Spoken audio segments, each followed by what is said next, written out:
Um, I wanted to talk about the influence of people that you have around you, particularly in Matthew 26:31 onwards.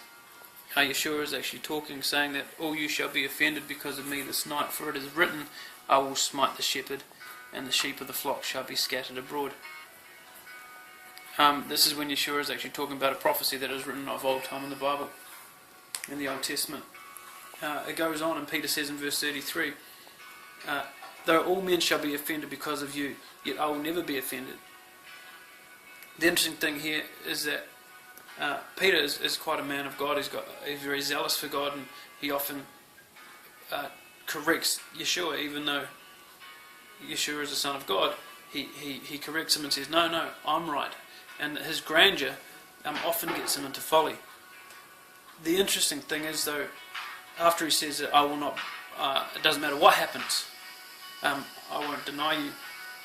It says, verse 35, Peter said unto them, though I should die with you, yet will I not deny you. And the interesting thing is what happens next. It says, likewise also said all the disciples.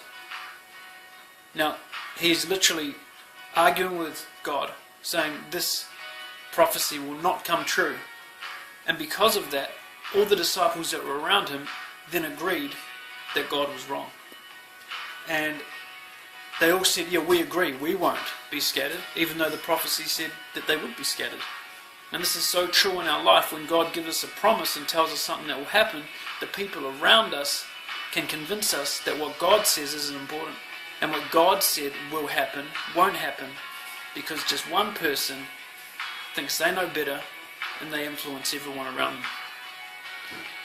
So rather than being influenced by someone that seems zealous for God, believe the promise that God and or Yeshua has given us.